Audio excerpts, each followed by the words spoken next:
জামাল ওই কৌটা আমাকে দে। দিয়ে দেবো এই কৌটা, কিন্তু প্রথমে তো এটা বলো, এই কৌটা খোলা রহস্য কি? বলো আমাকে, বলো আমাকে। না বলবো না জামাল, না বলবো না। তুমি বলবে না? বলবে না তুমি? বলবো না জামাল।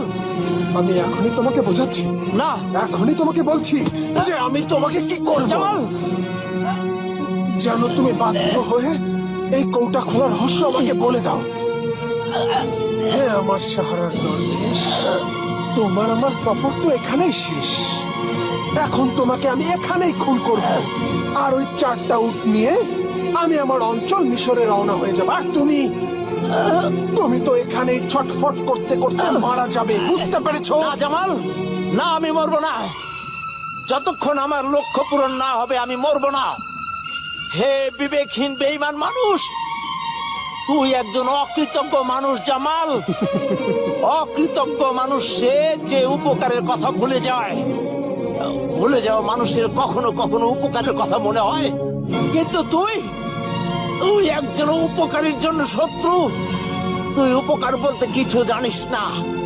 এমন মানুষ অত্যাচারীর থেকেও ভয়ঙ্কর হয় জামাল। এখন নিশ্চয় বুঝতে পেরেছিস যে আমি এক ঐতিহাসিক নেকড়ে। এখন তুই জলদি বলে দে, জলদি বল, ওই জাদুর কৌটা খোলার রহস্যটা কি? বলে দে, বলে দে। না জামাল, এই উপায় আমি তোকে বলবো না। তুই পস্তাবি, তুই শেষ হয়ে যাবি জামাল। জামাল, আমি তোকে শেষ সুযোগ দিচ্ছি, তুই এই 4টে উট আমাকে ফিরিয়ে দে। জামাল, এই দৌলত ওই মানুষদের জন্য আমানত, পিপাসার্ত মানুষদের, জন্তুদের, পাখিদের আমানত, গাছের ফুল ফলের আমানত। জামাল, এই দৌলত ওই রেগিস্তানের আগামী দিনের জীবনের জন্য স্বপ্নের মতো। জামাল, ওই রেগিস্তানের জন্য এই দৌলত আমাকে দিয়ে দে, আমাকে দিয়ে দে জামাল। রেগিস্তানে পানি আসুক আর না আসুক তাতে তোর কি? মানুষ পিপাসায় ছটফট করতে করতে মারা যাক, তাতে তোর কি? হ্যাঁ, আমি পিপাসায় ছটফট করা মৃত্যু পথযাত্রী। আমার মা বাবা ভাই বোনের লাশের কাছে এই প্রতিজ্ঞা করেছিলাম যে ওই মৃত্যুর রেগিস্তানে পানির মাধ্যমে জীবন ফিরিয়ে আনবো, যাতে কেউ আমার মা বাবা ভাই বোনের মত। জামাল, এ দৌলত তুই আমাকে দিয়ে ভালো কাজ করতে দে। এই কাজ তোর না, এটা খোদার কাজ, খোদার। আর খোদা তার নিজের কাজ নিজেই করবে, কারণ সে এই দুনিয়া বানিয়েছে। কিন্তু তোর কেন নদী, পানি, মানুষ, পোকা মাকড়, পাখি, জন্তুদের সাথে এত লেনদেন? বল। এই জন্য আল্লাহ সৃষ্টির সেরা জীব মানুষকে বানিয়েছে, কেননা দুনিয়ার সব সৃষ্টির মধ্যে মানুষের সম্মানটা সব থেকে বড়। আর সবার সেবা করার জন্যই তিনি মানুষকে সৃষ্টি করেছেন। খোদার ইবাদত করার জন্য ওই ফেরেশতাকেও সৃষ্টি করেছেন, কিন্তু এই মানুষকে ভালো মন্দ বিচার করার মতো যথেষ্ট জ্ঞান বুদ্ধি দিয়েছেন, যাতে এই মানুষ সব সময় সত্য ও ন্যায়ের পথে চলতে পারে। মানুষের কর্তব্য যে সে আল্লাহর হুকুম মানবে। তুই লোভ করিস না, জুলুম করিস না, আল্লাহকে ভয় কর জামাল, আল্লাহকে ভয় কর। তোর কথা মতো চলবো তো বিত্তশালী কিভাবে হব? হ্যাঁ, বিত্তশালী কিভাবে হব আমি? এখন তুই জলদি জলদি এই কৌটোর রহস্য আমাকে বলে দে, নয়তো এই ছুরি দিয়ে তোকে আমি এখনই খুন করব। বল। বলছি, হাত ছাড় বলছি। এই জাদুর কৌটো আমি কিভাবে খুলবো বলে দে, বল। এই জাদুর কৌটাকে কি বলবো আমি? এই কৌটাকে বল, খুলে যা কবরের চোখ, খুলে যা। 3 বার বল। খুলে যা হে কবরের চোখ, খুলে যায় কবরের চোখ, খুলে যায় কবরের চোখ।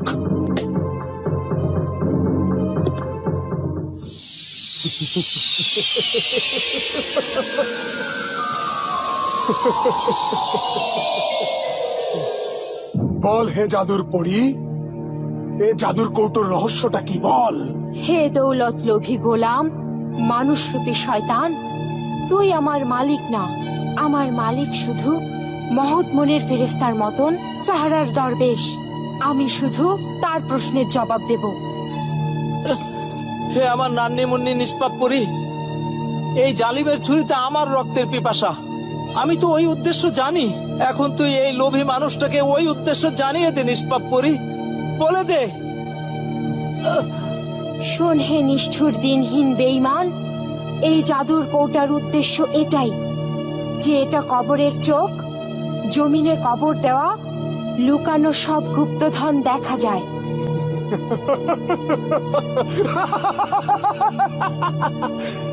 কিভাবে কিভাবে এটা দেখা যায়?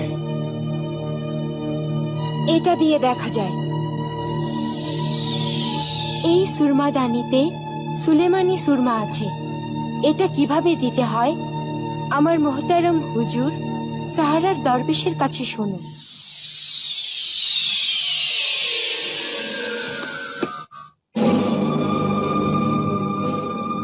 বল, এখন জলদি বলে দে দরবেশ, বলে দে আমি এই সুরমা কিভাবে লাগাবো।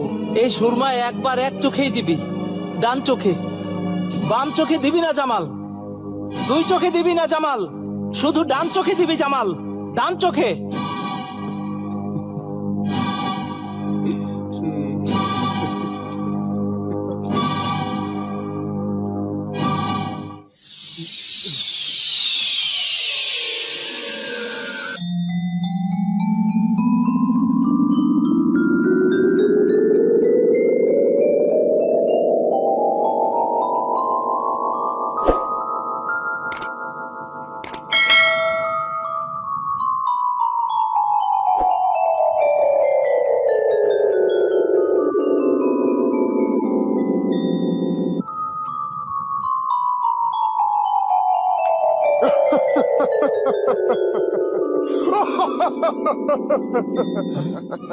এত এত এত দৌলত, এত হিরে জহরত গুপ্তধন, এত দৌলত, এ চার উঠতে এদের সামনে কিছুই না।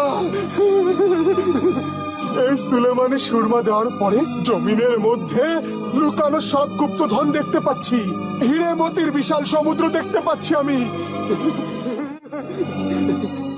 আমি ঠিকই বুঝে ফেলেছি। চালাক ঠক দরবেশ, আজ পর্যন্ত তুই এই সুরমা আমার থেকে কেন লুকিয়ে রেখেছিলি? আমাকে ধোঁকা দেওয়ার জন্য? আমি তোকে কখনো মাফ করব না। আমি এর প্রতিশোধ নেব, কঠিন প্রতিশোধ নেব।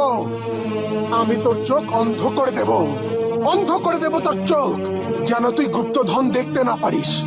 আর আর এখন আমি এই সুরমা আমার অন্য চোখটাতে লাগিয়ে দেখব আর কি কি দেখতে পাওয়া যায়। কত গুপ্তধন আছে ওখানে। না না জামাল, না জামাল, অন্য চোখে সুরমা দিস না জামাল। চুপ কর। দেব দেব, অবশ্যই দেব। না জামাল, নয়তো তুই পস্তাবি। ওই পরি তোকে অন্য চোখে সুরমা দিতে মানা করেছিল, মনে আছে না ওই পরি কি বলেছিল? মনে আছে, তুমি আর পরি দুজনে এক হয়েছ। তোমরা চাও না যে আমি অন্য চোখে সুরমা দিয়ে আরো অনেক অনেক গুপ্তধনের খোঁজ পাই। জামাল, চুপ থাকো দরবেশ। জামাল, চুপ করো। জামাল, অন্য চোখে সুরমা দিস না জামাল। চুপ করো সাধু দরবেশ। আমি জানি যে তুমি চাও না যে আমি দুনিয়ার সবচাইতে বিত্তশালী মানুষ হয়ে যাই। জামাল, চুপ। আমি এখনই এর সুরমা দিয়ে তোর উপর প্রতিশোধ নেব। তোর চোখ অন্ধ করে দেব, বুঝেছিস? জামাল, তোর চোখ অন্ধ জামাল, করে দেব। জামাল দিস না জামাল। জামাল, আমি কিছু দেখতে পাচ্ছি না। আমার চোখ, আমি কিছু দেখতে পাচ্ছি না। আমার চোখ জ্বলছে, আমার চোখ যন্ত্রণা করছে। আমি কিছু দেখতে পাচ্ছি না, আমি কিছু দেখতে। আমার চোখ সব অন্ধকার দেখছে। আমি অন্ধ হয়ে গেছি, আমি অন্ধ হয়ে গেছি। আমি কিছুই দেখতে পাচ্ছি না। আমার দরবেশ, আমাকে বাঁচাও, আমাকে বাঁচাও। আমার দরবেশ, আমাকে জামাল, বাঁচাও। যখন আমি তোকে বাঁচাতে চেয়েছিলাম তখন কথা শুনিসনি, তুই মানিসনি। খোদা তোকে শুধরে নেওয়ার জন্য সুযোগ দিয়েছে, কিন্তু তুই শুধরে নিসনি। আমি শুধরে যাব, এবার আমি ঠিকই শুধরে যাব। আমাকে বাঁচাও দরবেশ, আমাকে বাঁচাও, আমাকে বাঁচাও। না জামাল, এখন খোদা বা বান্দা কেউ তোকে বাঁচাতে পারবে না। হে লোভী মানুষ, এখন শুধরে কি লাভ যখন সব শেষ হয়ে গেছে? মিথ্যা ছলনা আর ধোঁকা দিয়ে সহজে পাওয়া দৌলতের ফলাফল এমনই হয় জামাল। তুই যে মা, বাবা, বেগম আর আমার উপর জুলুম করেছিস, ওই শাস্তি খোদা তোকে দিয়েছে। এখন এই শাস্তি তোর একা ভোগ করতে হবে। এখন তো তোর বিশ্বাস হয়েছে জামাল যে ভালো কাজের ফল ভালোই হয়, আর খারাপ কাজের ফল একদিন খারাপই হয়, আর খারাপ কাজের ফল একদিন খারাপই হয়। খোদার হস্তে আমাকে বাঁচাও, আর আমি এসব কিছুই করব না। আমি তোমার সব কথা শুনবো। জামাল, আমাকে ক্ষমা করো জামাল, আমি তোমাকে কোনো সাহায্য করতে পারবো না। খোদা হাফেজ জামাল।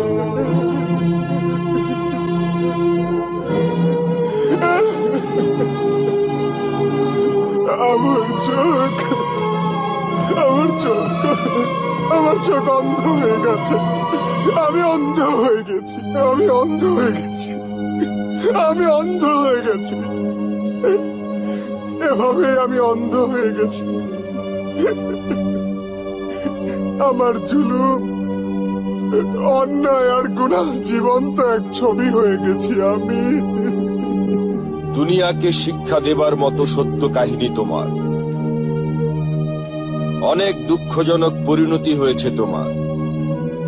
হে অন্ধ ফকির, তোমার কি মনে আছে এই বেদনাদায়ক ঘটনার সূত্রপাত কোথায় হয়েছে? মনে আছে, মনে আছে আমিরুল মোমিনিন।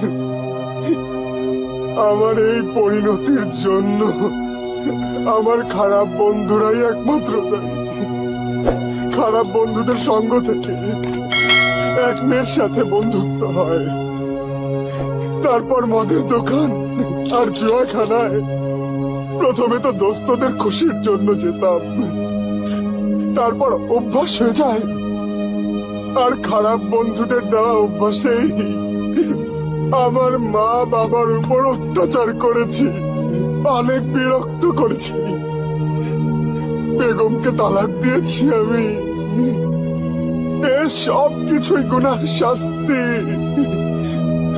মদ, মেয়ে আর জুয়ার প্রয়োজন পূরণ করতে গিয়ে আমার মতো এমন ভদ্র বংশের ছেলে চোর, দৌলত লোভী হয়ে যায়, আর সাহারার দরবেশের মতো নেক বান্দাকে ধোকা দিতে থাকে, ধোকা দিতে থাকে। সাহারার দরবেশের দেখার পেয়েছো? না, ওই সাহারার দরবেশকে তো পাইনি আমি, কিন্তু সাহারায় বয়ে যাওয়া তার নেকির নদী অবশ্যই পেয়েছিলাম অনেক বছর পর। একদিন পিপাসায় ছটফট করছিলাম, যখন আমি ওই নদীতে পানি খেতে গিয়েছিলাম, তখন বুঝলাম ওটা ওই মহৎ মনের দরবেশের বানানো সে নদী, যা প্রথমে পুকুর ছিল আর পরে নদী হয়ে গেছে। হে অন্ধ ফকির, বলো তোমার জন্য আমি কি করব? যদি তুমি চাও তো আমাদের শাহী লঙ্গরখানায় জীবন ভর খানা খেতে পারো। না না আমিরুল মোমিনিন, না, আমি আমি মার খেয়েই খানা খাবো, মার খেয়েই খানা খাবো। কেন? আল্লাহ তো আমাকে শাস্তি দিয়েছে, আল্লাহর নির্দেশ আছে। আল্লাহর শেষ রাসূলও তো এই কথাই বলেছেন যে যে অকৃতজ্ঞ সন্তান নিজের বাবা মার মনে দুঃখ দেবে, তাদের উপর অত্যাচার করবে, ওই অকৃতজ্ঞ সন্তানকে মরে যাবার আগেই এই দুনিয়াতেই আল্লাহ শাস্তি দেবে। যতটা অত্যাচার আমি করেছি তার তুলনায় আমার এই শাস্তি তো আমার খুব কমই মনে হয়। এজন্যই তো আমি আমার শরীরের উপর চাবুক মারি, যে শরীরের আরাম আয়েশের জন্য, তার পাপের জন্য আমি মা বাপ, আমার বেগম আর ভালো মানুষগুলোর উপর অত্যাচার করেছি। এই জন্য আমি চাবুক মেরে থাকি, চাবুক মেরে থাকি। এই জন্য আমি আমার শরীরে চাবুক মেরে থাকি, চাবুক মেরে থাকি। আল্লাহ আল্লাহ আল্লাহ আল্লাহ আল্লাহ আল্লাহ আল্লাহ আল্লাহ আল্লাহ আল্লাহ আল্লাহ আল্লাহ। বেগম আলিয়া জুবেদা?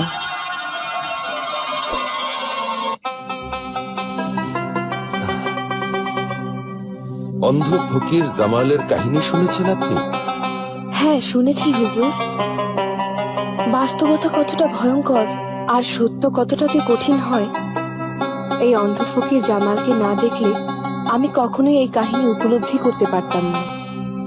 কখনো কখনো মানুষের ছোট ছোট ভুল তাকে হাসির পাত্র বানিয়ে মানুষের মুখে মুখে রাখে। আপনার কি মনে হয় এই বিনষ্ট হবার দায়ভার শুধুই জামাল? না হুজুর আলী, জামাল না। এই বিনষ্ট হওয়ার দায়ভার কিছুটা তার গুরুজন আর বাবা মার উপরেও যায়। মা বাবা কিভাবে? মা বাবা কখন চেয়েছে যে তাদের সন্তান পথভ্রষ্ট হয়ে যাক? যখন মা বাবা তাদের সন্তানের ছোট ছোট খারাপ অভ্যাসের দিকে খেয়াল রাখে না, তাদেরকে ভালো মন্দ ব্যবহার শেখায় না, তাদেরকে শিক্ষা দীক্ষা দেয় না, তখন এই ছোট ছোট খারাপ অভ্যাস একদিন জীবনযাপনে বড় বড় খারাপ অভ্যাসে পরিণত হয়। কিন্তু হুজুরে আলী, এর মানে তো এটা একদমই নয় যে সন্তান তার কাজের ভালো মন্দর দায়ভার নিজের বাবা মার উপর দিয়ে নিজেকে নির্দোষ প্রমাণ করবে। আসল অপরাধী তো সেই সন্তান নিজেই, যে সবকিছু বোঝার পরেও নিজে থেকে ভালো হবার চেষ্টাই করেনি। বাহ বাহ, সুবহান আল্লাহ, মাশাআল্লাহ, কি শিক্ষা পেয়েছেন আপনি আমাদের চিন্তাশীল বেগম আলিয়া জুবেদা। আমি বিশ্বাস করি যে আমাদের বেগম অনেক বিষয়ে আমাদের থেকে অনেক জ্ঞান।